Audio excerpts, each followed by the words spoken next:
Saber que a Bíblia é um livro espetacular, é um livro que nos traz mensagens super importantes que devem ser aplicadas ao nosso dia a dia, não importa quanto tempo passe, não importa a distância histórica e cultural que estejamos dos autores e dos povos originais que faziam parte da construção do texto bíblico.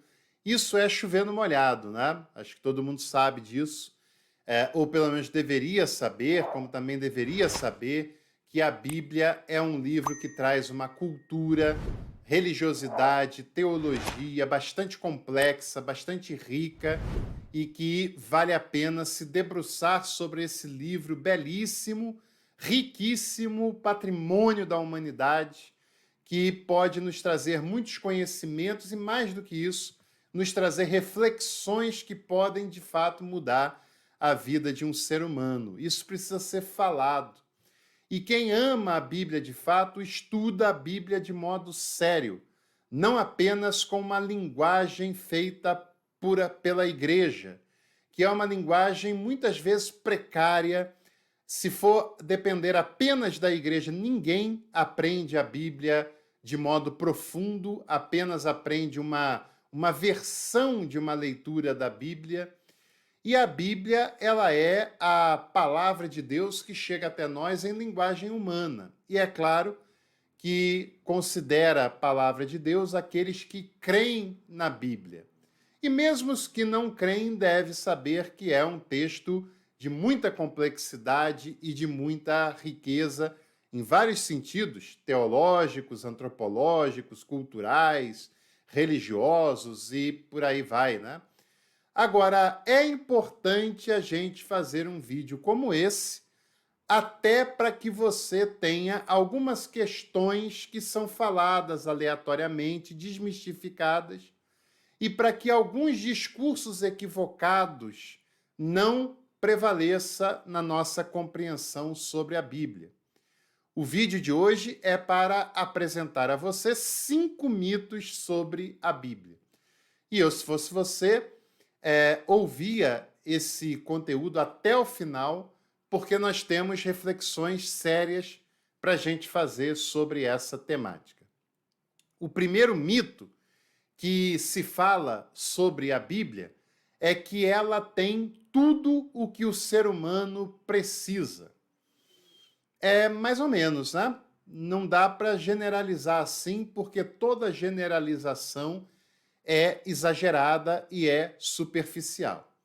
A Bíblia tem coisas extremamente importantes para o ser humano, ainda hoje, no século XXI, no nosso contexto, que é bem diferente do daquela época, continuará tendo sempre, mas é claro que a Bíblia também é fruto do seu contexto histórico, religioso e cultural, que é um contexto bem diferente do nosso contexto histórico, cultural, religioso. Algumas questões que eram importantes para o povo de Israel no Antigo Testamento, para a primeira igreja no Novo Testamento, já são questões que não estão mais em voga, que já se passaram. Outros valores essenciais continuam tendo muita relevância, continuam tendo valor enorme, né? Mas, por exemplo, entre o último escrito da Bíblia e nós, muitas descobertas científicas, medicinais, antropológicas trouxeram luz a conhecimentos que os autores da Bíblia e que as pessoas que viveram a época relatada pela Bíblia não tiveram a oportunidade de viver. Não é uma questão da Bíblia omitir, da Bíblia não ser capaz de falar, mas aqueles povos, evidentemente, não poderiam ter acesso a alguns conhecimentos como nós temos hoje. Aquele povo, por exemplo, desconhecia a existência do continente americano, porque a Bíblia foi escrita antes desse conhecimento vir à tona. É claro que os textos bíblicos não falam de enfermidades que se conhece hoje. Enfermidades físicas que têm tratamento, que para aquela época não tinha. Naquela época não tinha tratamento nem para a lepra, que hoje é relativamente fácil de ser tratada, de ser curada, de ser diagnosticada. Naquela época, uma pessoa com lepra tinha que ir ao sacerdote. Sacerdote não é médico. Sacerdote examinava e tinha pouca capacidade curativa sobre a pessoa. A maior parte das doenças detectadas na Bíblia nem se sabia o nome, não se sabia as causas e, mais do que isso, não se tinha cura. E pessoas morriam de enfermidades que eram facilmente tratadas, ou que hoje são facilmente tratadas. Tem textos da Bíblia em que o autor está sofrendo de depressão pelos sintomas que ele apresenta. É claro que a Bíblia não fala de depressão porque ela não tinha esse conhecimento que é bem recente, né? E ainda bem que hoje nós temos esse conhecimento e podemos falar para pessoas que têm depressão que isso não é coisa do diabo, não é falta de fé, não é por causa do pecado, isso é uma condição de saúde, é uma doença do humor, mas há tratamento, há diagnóstico, você tem que ir num médico especializado nisso para que ele diagnostique, e depois de diagnosticada essa enfermidade, ele vai receitar a você um tratamento para você superar e ficar bem e seguir a sua vida normal. É claro que, por exemplo, né, apenas um exemplo, se uma pessoa tem depressão, não adianta se tratar através de conselhos da Bíblia, porque a Bíblia é um livro teológico, é um livro de religião, não é um livro de saúde psicológica, e também é um conhecimento que os autores da Bíblia, o povo que viveu aquela época, não tinha esse conhecimento. Tinham depressão, viviam depressão, sofriam com isso e não sabiam nem o que era e, pior, nem como tratar. Agora, é claro que para uma pessoa que tem o diagnóstico, que faz o tratamento, leva a sério o tratamento, a espiritualidade, seja ela cristã ou não, a espiritualidade de modo geral, é cientificamente comprovada que ajuda no tratamento dessas e de outras enfermidades também. Agora, espiritualidade não substitui o tratamento que você deve se submeter, mas pode ser um importante aliado também nessa questão, né? Então, naturalmente, a Bíblia não podia falar de tudo o que nós precisamos, porque ela também foi fruto do seu tempo, apesar de ser um livro riquíssimo e com muitos ensinamentos para todas as gerações, independente de quanto tempo a Terra ainda terá pela frente. O segundo mito sobre a Bíblia é dizer que a Bíblia é a maior revelação de Deus para a humanidade. A Bíblia, para quem crê, para quem é cristão, para quem é cristã, é uma revelação de Deus também. É o registro de que Deus se revelou no passado para o povo do Antigo, para o povo do Novo Testamento, para os primeiros discípulos de Jesus. Esse povo viveu essa revelação, compreendeu, interpretou, registrou. E esse registro é inspirador e esse registro também é a garantia de que Deus continua falando, continua se revelando. E Deus fala não apenas através da Bíblia. Deus fala através da natureza, através do próximo, através da vida. O espaço em que Deus se revela, o espaço em que Deus fala, é a vida, de uma maneira ampla. E segundo a própria Escritura, a maior revelação de Deus à humanidade é o seu próprio Filho. Porque o Verbo não se encadernou, o Verbo se encarnou. O Verbo não se transformou num livro, embora esse livro tenha muita importância, mas o Verbo se transformou em gente, em pessoa, e com uma pessoa nós nos relacionamos. E como dizia Calbart, Jesus é a perfeita e plena revelação de Deus à humanidade. E essa frase não é apenas de Calbart, porque na antiguidade já se pensava sobre isso. A própria Bíblia é quem está dizendo que o Verbo de Deus, a palavra de Deus, porque a palavra não é a Bíblia por si só, mas é a Bíblia que testifica a respeito de Jesus. Jesus é a palavra que se fez carne. E é o próprio texto bíblico quem diz isso. Jesus é a palavra de Deus que se transforma em pessoa para conviver conosco, tá?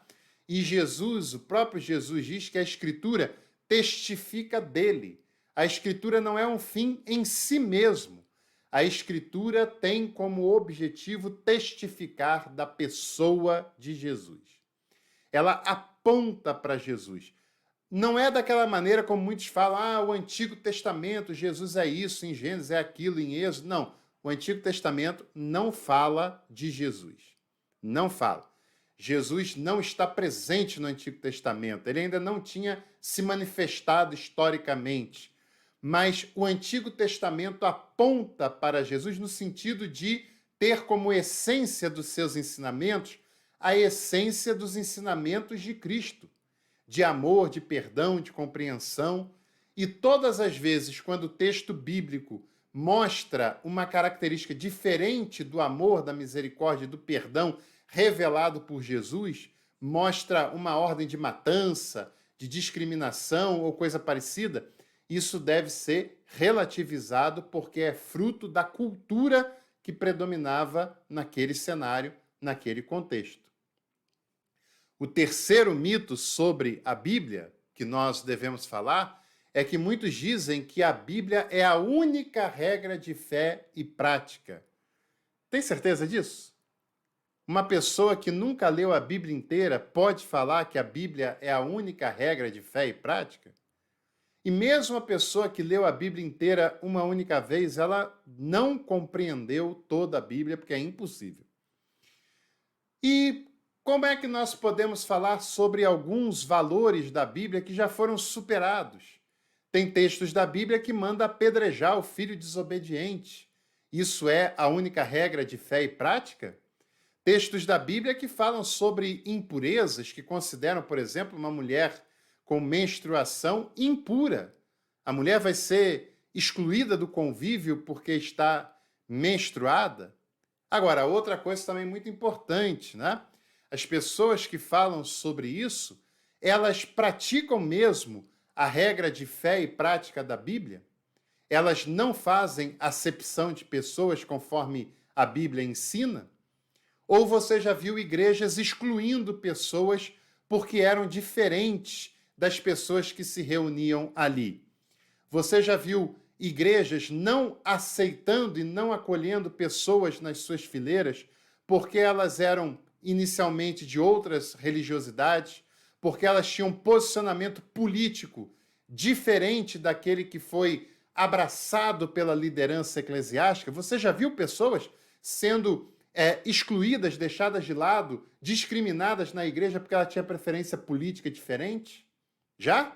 Pois é, a Bíblia ensina a não ter acepção de pessoas. Você já viu pessoas que, por terem uma orientação de gênero diferente daquele que é aceito pelas igrejas, não encontrou espaço dentro das igrejas? Pois é, e como é que essas pessoas falam que a Bíblia é a única regra de fé e prática se a Bíblia ensina que Deus não faz acepção de pessoas?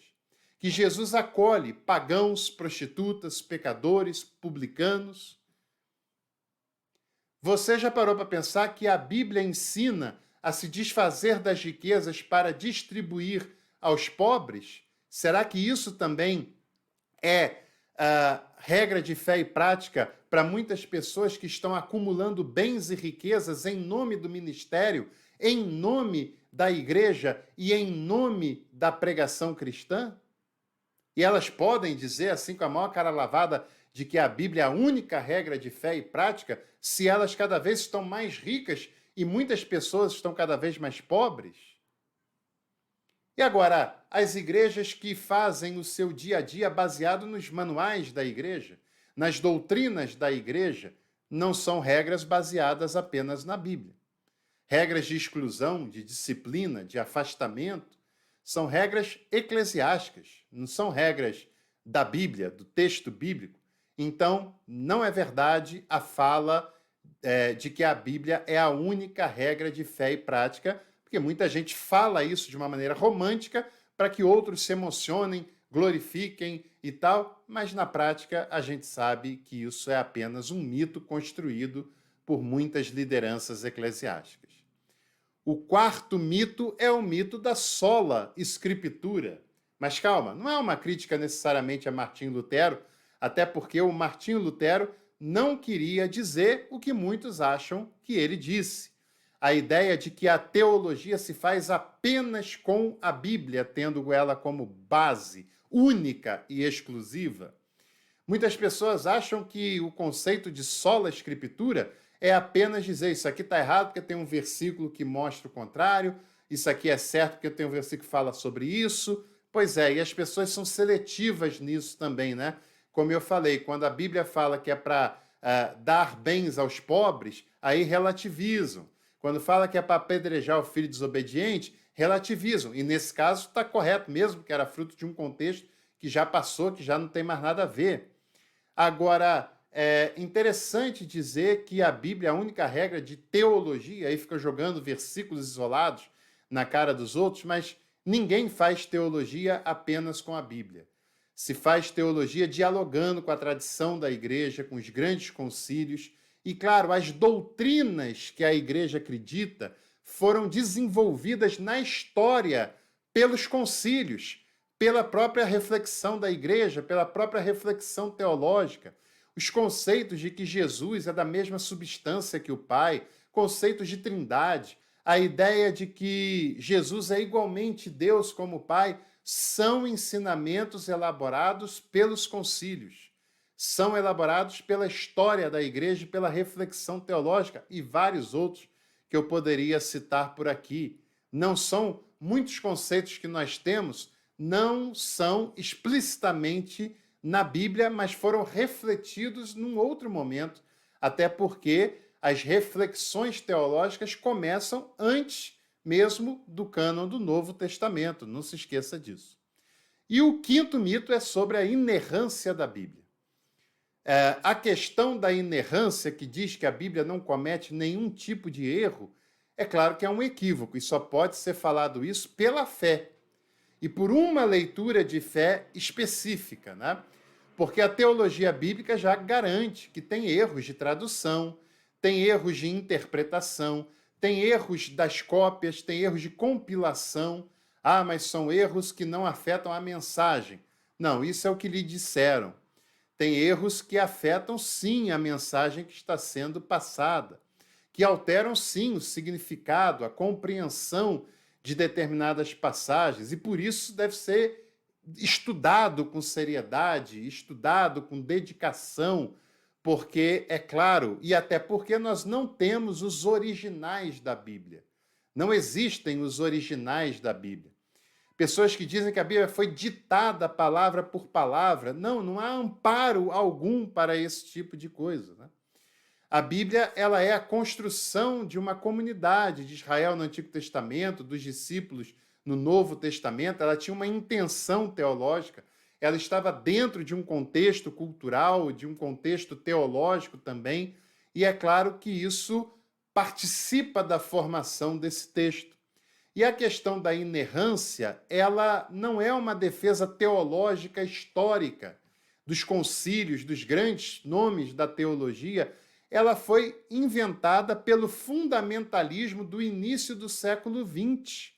Sim, do início do século XX, porque até então não se pensava nessa questão de ser inerrante, né? E isso também é bastante seletivo, porque, na verdade, o que essas correntes estão defendendo como inerrante é a sua leitura e a sua interpretação sobre a Escritura. Porque quando eles fazem uma leitura sobre a Escritura, eles consideram essa leitura inerrante. Agora, a leitura de um teólogo, por exemplo, liberal, ou de um teólogo da libertação sobre uma passagem da Bíblia, Por que que essa leitura também não é considerada inerrante, se a Bíblia é inerrante? Não é? Por que que uma leitura de um teólogo da libertação que olha para o texto da multiplicação dos pães e enxerga o milagre da partilha de Jesus que está lá no texto, por que que essa leitura não é considerada inerrante? Porque o que eles consideram inerrante é apenas a sua forma de entender e de ler a Bíblia. Não é a Bíblia que é considerada inerrante, mas uma leitura particularizada dessa Bíblia. Senão, toda leitura é válida, e é claro que se enxerga nitidamente a partilha da passagem que eu dei como exemplo. E por que que esse texto, então, não é considerado inerrante, hein? É uma questão ideológica que está presente nessa fala de inerrância da Bíblia. 2 Timóteo 3,16 fala que toda a escritura é inspirada. E esse conceito de inspiração é diferente do conceito de inerrância, de não errar nunca, jamais, né? Inspiração e a escritura que o Novo Testamento afirma é a escritura do Antigo Testamento, porque o cânon do Novo Testamento ainda não está pronto. A igreja daquele momento usa textos de comunidades diferentes, né? Algumas epístolas, algumas passagens que depois farão parte do Novo Testamento são usadas por umas e não por outras comunidades. E a crença dessa igreja na inspiração é, como o contexto está dizendo, apta para ensinar, redarguir, corrigir. Claro, a escritura é um instrumento divino para nós adequarmos a nossa vida, nos corrigirmos à luz desse ensinamento, se nós cremos nela, é claro, né? Então, essa é uma reflexão sobre 5 mitos criados em torno da Bíblia, que a gente precisa pensar melhor, pensar com mais seriedade e entender que muitas dessas falas são postulados de uma leitura específica de fé e não um conceito que se prova por si só. E se você gostou, deixe seu like, inscreva-se no canal e em breve nos encontramos para mais conteúdos por aqui. Tchau, tchau.